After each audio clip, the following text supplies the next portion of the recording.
5/4/2026 ವಿಶ್ವ ಕಡಲಿನ ದಿನ. ಅದರ ನೆನಪಿಗಾಗಿ ಸಮುದ್ರ ಯಾನದೊಳಗೊಂದು ಸುತ್ತು ಎಂಬ ಚಿಂತನ ಇದೀಗ ನಿಮ್ಮ ಮುಂದೆ. ಶ್ರೀ ಗುರುಭ್ಯೋ ನಮಃ. ಹರಿ ಓಂ.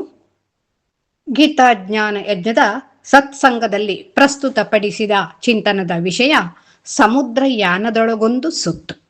ಗೀತಾಜ್ಞಾನ ಯಜ್ಞದ ಅಧ್ಯಯನ ಮತ್ತು ಸಂದೇಶ ಬಳಗದ ಸದಸ್ಯೆ ಭಾರತಿ ರಘು ಮೂಡಬಿದ್ರೆ.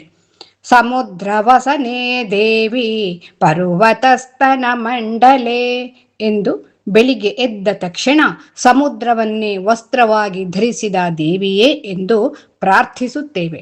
ಭಾರತದ ದಕ್ಷಿಣ ದಿಕ್ಕಿನಲ್ಲಿ ಹಿಂದೂ ಮಹಾಸಾಗರವಿದೆ.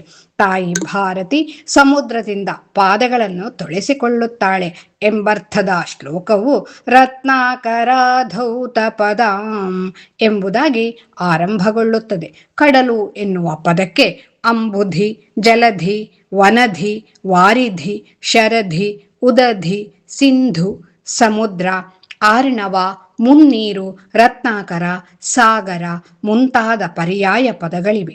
ಬ್ರಿಟಿಷರು ತೆಪ್ಪ ಅಥವಾ ಪುಟ್ಟ ದೋಣಿಗಳಲ್ಲಿ ಕಡಲ ತೀರದಲ್ಲಿ ಸಂಚರಿಸುತ್ತಿದ್ದ ಕಾಲದಲ್ಲಿ ಭಾರತೀಯರು ದೂರದ ತೀರಗಳಲ್ಲಿ ಸಾಮ್ರಾಜ್ಯ ಸ್ಥಾಪಿಸಿದ್ದರು. ವಾಸ್ಕೋಡಗಾಮ ಭಾರತಕ್ಕೆ ದಾರಿ ಹುಡುಕುವ ಮುನ್ನವೇ ಅವನ ಹಡಗಿಗಿಂತ ದೊಡ್ಡ ಹಡಗುಗಳಲ್ಲಿ ನಾವು ಸಮುದ್ರಯಾನ ಮಾಡುತ್ತಿದ್ದೆವು. ಭಾರತದ ಅಂತಾರಾಷ್ಟ್ರೀಯ ವ್ಯಾಪಾರ ವಹಿವಾಟು ಹೆಚ್ಚಾಗಿ ಕಡಲ ಸಾರಿಗೆಯ ಮೂಲಕವೇ ನಡೆಯುತ್ತಿತ್ತು. ಕಡಲ ಮಾರ್ಗದಲ್ಲಿ 70% ವ್ಯಾಪಾರ ವಹಿವಾಟು ನಡೆಯುತ್ತಿತ್ತು. ತೇಗದ ಮರ, ಲವಂಗ, ಏಲಕ್ಕಿ, ದಾಲ್ಚಿನ್ನಿ, ಮುತ್ತು, ರತ್ನ, ಹವಳಗಳನ್ನು ಸಾಗಿಸುತ್ತಿದ್ದೆವು. 600 ಟನ್ ತೂಕದ ಹಡಗುಗಳನ್ನು ಐರೋಪ್ಯರು ಬಳಸುವ ವೇಳೆ 1500 ಟನ್ ತೂಕದ ಹಡಗುಗಳು ನಮ್ಮಲ್ಲಿತ್ತು. ಸಿಡಿಲಿನ ಹೊಡೆತ ತಡೆದುಕೊಳ್ಳುವ ಶಕ್ತಿ ನಮ್ಮ ಕರುಂಕಲಿ ಮರದಿಂದ ನಿರ್ಮಿಸಿದ ಕೂವೆ ಮರಗಳಿಗಿತ್ತು. ಯುಕ್ತಿ ಕಲ್ಪತರು ಎಂಬ ಸಂಸ್ಕೃತ ಗ್ರಂಥವು ನೌಕೆ ಕಟ್ಟುವ ವಿಧಿ ವಿಧಾನಗಳನ್ನು ತಿಳಿಸುತ್ತದೆ. ತುರುಚಿ ದ್ವೀಪದಲ್ಲಿದ್ದ ಭಯಾನಕ ರೂಪದ ಕಡಲ್ಗಳ್ಳರ ನೆಲೆ ನಮಗೆ ತಿಳಿದಿತ್ತು. ಬೂದಿಯ ಚೆಂಡು ಎಸೆದು ಪ್ರವಾಹದ ದಿಕ್ಕು ತಿಳಿಯುವ ಕೌಶಲ್ಯ ನಮಗೆ ಗೊತ್ತಿತ್ತು. ಕಡಲಾಮೆಗಳನ್ನು ಹಿಂಬಾಲಿಸಿ ಸಮುದ್ರ ಮಾರ್ಗ ರೂಪಿಸುವ ತಾಕತ್ತು ನಮಗಿತ್ತು.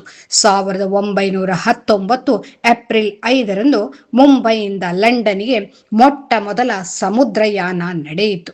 Scindia steams navigation company SS loyalty ಹೆಸರಿನ ಹಡಗು ಲಂಡನ್ನಿನತ್ತ ಚಲಿಸಿತ್ತು. ಅದರ ಸವಿ ನೆನಪಿಗಾಗಿ 1964ರಲ್ಲಿ ಭಾರತ ವಿಶ್ವ ಕಡಲ ದಿನವನ್ನು ಆಚರಿಸಲು ಆರಂಭಿಸಿತು. 2025ರಲ್ಲಿ ವಿಶ್ವ ಕಡಲ ದಿನದ ಘೋಷವಾಕ್ಯ ನಮ್ಮ ಸಾಗರ, ನಮ್ಮ ಬಾಧ್ಯತೆ, ನಮ್ಮ ಅವಕಾಶ ಎನ್ನುವುದಾಗಿತ್ತು. ಸಮುದ್ರಯಾನ ಸುರಕ್ಷತೆ, ಪರಿಸರ ಸಂರಕ್ಷಣೆ, ಹಡಗು ಉದ್ಯಮದ ಸುರಕ್ಷತೆ ಇವು ಈ ದಿನದ ಕಾರ್ಯಕ್ರಮಗಳ ಆಯೋಜಕರ ಮೊದಲ ಆದ್ಯತೆ. ಬಂದರುಗಳ ಪ್ರಗತಿಯ ಆಧುನೀಕರಣಕ್ಕೆ ಸರ್ಕಾರದ ಮುತುವರ್ಜಿ ಸಾಕಷ್ಟಿದೆ. ಇದಕ್ಕಾಗಿ ಕೇಂದ್ರ ಸರ್ಕಾರದ ಹಡಗು ಮತ್ತು ಬಂದರು ಸಚಿವಾಲಯ ಗಣನೀಯ ಕೆಲಸ ಮಾಡುತ್ತಿದೆ. ಭಾರತ 7,500 ಕಿಲೋಮೀಟರ್ ಉದ್ದದ ಕರಾವಳಿ ಹೊಂದಿದೆ. ಭಾರತದಲ್ಲಿ 12 ಪ್ರಮುಖ ಹಾಗೂ 200 ಸಾಮಾನ್ಯ ಬಂದರುಗಳು ಇವೆ. ಶಿಪ್ಪಿಂಗ್ ಕಾರ್ಪೊರೇಷನ್ ಆಫ್ ಇಂಡಿಯಾ ದೇಶದ ಪ್ರಮುಖ ಹಡಗು ಕಂಪನಿ.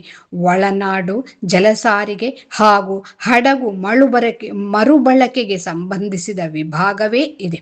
ಹಡಗು ನಿರ್ಮಾಣದಲ್ಲಿ ಭಾರತವು ಪ್ರಪಂಚದ 235 ದೇಶಗಳಲ್ಲಿ 21ನೇ ಸ್ಥಾನದಲ್ಲಿದೆ.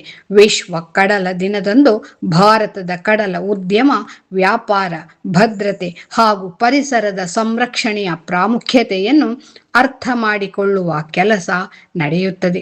ತಿಂಗಳುಗಟ್ಟಲೆ ಸಮುದ್ರಯಾನ ಮಾಡಿದ ಧೈರ್ಯಶಾಲಿ ವ್ಯಕ್ತಿಗಳನ್ನು ಗುರುತಿಸಿ ಗೌರವಿಸಲಾಗುತ್ತದೆ. ಸರಕು ಆಮದು ರಫ್ತು, ಜಾಗತಿಕ ವ್ಯಾಪಾರ ಹಾಗೂ ವಾಣಿಜ್ಯಕ್ಕೆ ಮಹತ್ವದ ಕೊಡುಗೆ ನೀಡಿದ ಮಹನೀಯರನ್ನು ಸನ್ಮಾನಿಸಲಾಗುತ್ತದೆ. ವರುಣ ದೇವರ ಪ್ರತಿಮೆ, ವರುಣ ಪ್ರಶಸ್ತಿ, ಟ್ರೋಫಿಗಳನ್ನು ಅರ್ಹರಿಗೆ ನೀಡಲಾಗುತ್ತದೆ. ಅಂಬಿಗಾ ನಾ ನಿನ್ನ ನಂಬಿದೆ, ಜಗದಂಬಾರಮಣ ನಿನ್ನ ನಂಬಿದೆ ಎನ್ನುವ ದಾಸರ ಕೀರ್ತನೆಯಲ್ಲಿ ಈ ಭವವನ್ನು ಸಾಗರಕ್ಕೆ ಹೋಲಿಸಲಾಗಿದೆ. ಎಷ್ಟೋ ಕವಿ ಮನಗಳಿಗೆ ಸ್ಫೂರ್ತಿಯ ಸೆಲೆಯಾಗಿದೆ ಈ ಕಡಲು. ಮಕ್ಕಳಿಂದ ಹಿಡಿದು ಮುದುಕರವರೆಗೂ ಬಲು ಪ್ರಿಯವಾದದ್ದು ಕಡಲ ತೀರ. ಮಾನವ ಮಾತ್ರವಲ್ಲ, ಸಕಲ ಜೀವರಾಶಿಗಳ ಜೀವನಾಧಾರವಾದ ಪಂಚಭೂತಗಳಲ್ಲಿ ಒಂದಾದ ಅಗಾಧ ಜಲರಾಶಿ. ಆದ್ಯಂತರಹಿತವಾಗಿ ಒಳಗೆ ಪ್ರಶಾಂತವಾಗಿ ಮನಸ್ಸಿಗೆ ಮುದ ನೀಡಿದರೆ ಮತ್ತೊಮ್ಮೆ ರೌದ್ರಾವತಾರವಾಗಿ ಪ್ರಳಯ ಕಾಲದ ರುದ್ರನಂತೆ ಅಬ್ಬರಿಸುವ ಈ ಕಡಲು ನಿಜಕ್ಕೂ ರುದ್ರ ಮನೋಹರ. ಅದೆಷ್ಟೋ ಪರ್ವತ ಶ್ರೇಣಿಗಳನ್ನು ಮುತ್ತು ರತ್ನಗಳನ್ನು ತನ್ನ ಒಡಲಿನಲ್ಲಿ ಬಚ್ಚಿಟ್ಟುಕೊಂಡ ಕಡಲು ಬರೀ ನೀರಿನ ರಾಶಿಯಲ್ಲ, ಅದೊಂದು ರಹಸ್ಯ. ಆವಿಯಾಗಿ, ಮೋಡವಾಗಿ, ಮಳೆಯಾಗಿ ಇಡೀ ಜನಕೋಟಿಗೆ ನೀರುಣಿಸುವ ರತ್ನಾಕರ. ಇದಕ್ಕೆ ಕೃತಜ್ಞತೆ ಸಲ್ಲಿಸುವುದಕ್ಕಾಗಿ ಈ ದಿನವನ್ನು ವಿಶ್ವ ಕಡಲಿನ ದಿನವೆಂದು ಗೌರವಿಸುತ್ತೇವೆ. ಕಡಲು ನಮಗೆ ಶಾಂತಿ ಮತ್ತು ಧನಾತ್ಮಕ ಶಕ್ತಿ ನೀಡುತ್ತದೆ. ಪರಿಸರ ಪ್ರಕೃತಿಗಳನ್ನು ಗೌರವಿಸಲು ನೆನಪಿಸುತ್ತದೆ. ಒಂದೇ ಒಂದು ಕಸ ಇದ್ದರೂ ಸಮುದ್ರ ತನ್ನ ಒಡಲಿನಲ್ಲಿ ಅದಕ್ಕೆ ಜಾಗ ಕೊಡುವುದಿಲ್ಲ. ನಾವು ಕೂಡ ಸಮುದ್ರದ ಕಲ್ಮಶರಹಿತ ಗುಣವನ್ನು ಮೈಗೂಡಿಸಿಕೊಂಡು ಮುನ್ನಡೆಯಬೇಕು. ಹರಿ ಓಂ.